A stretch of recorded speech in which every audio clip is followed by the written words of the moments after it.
Dominique et son épouse se sont lancés voilà 10 ans dans l'élevage et la production de gros gris. Terrain de jeu, une centaine de repas servis. Lors du dimanche à la campagne, Dominique en profite pour chasser quelques idées reçues sur son ennemi, l'escargot de Bourgogne. Cette appellation escargot de Bourgogne, produit par des conserveries qui importent ces escargots. L'escargot de Bourgogne, ce n'est qu'un nom. Et c'est vrai que nous, on déçoit un petit peu les gens parce qu'ils se figuraient que c'était leur produit alors que c'est qu'un nom. Donc on explique toutes ces choses et on explique notre façon d'élever. Ici donc, pas d'escargots de Bourgogne, mais des gros gris. Les 3000 tonnes sont principalement écoulées via de la vente directe. Du coup, tous les ans, sans exception, Dominique participe au dimanche à la campagne. Les gens, lors du dimanche à la campagne, ont beaucoup de choses à voir. 70 sites sur le département de l'Aube.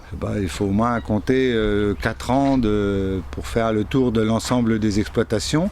Si bien que nous pouvons considérer que des gens qui veulent tout voir vont venir nous voir tous les 4 ans. Un dimanche à la campagne représente également pour Dominique un bon moyen de maintenir la notoriété de son entreprise. Cette orchestration par la Chambre d'agriculture, les Gîtes de France, ça nous permet de nous concentrer sur notre métier et faire le maximum pour bien accueillir nos visiteurs. Au niveau de notre structure, ce ne serait pas possible de pouvoir toucher autant de monde et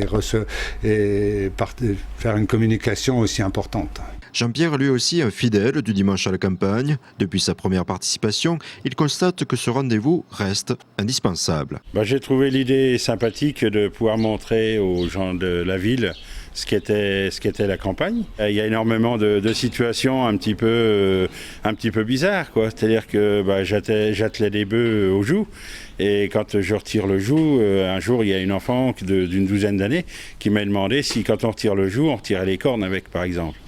Et donc là, oui, je pense qu'il y a quand même un peu de pédagogie à faire, quoi. En 2003, cet éleveur de Charolaise a ouvert son restaurant. Le 18 avril prochain, avec 3000 visiteurs attendus, il est sûr de dénicher de nouveaux clients. Les premières éditions, c'était souvent les mêmes personnes qui venaient, alors qu'aujourd'hui, non, c'est un peu plus de nouvelles clientèles, des gens d'un petit peu plus loin, et puis qui s'aperçoivent que même dans notre contrée un peu lointaine, on existe quand même, il y a des choses qui se font. Et on prend personne le soir de façon à ne pas les mettre dehors, ça c'est introuvable ailleurs, quoi. Il faut absolument garder ça. Économiquement, c'est peut-être pas forcément toujours top, mais c'est pas grave, l'accueil avant tout, quoi. C'est l'esprit de la campagne ? Ah oui, je pense, oui, c'est notre esprit en tout cas.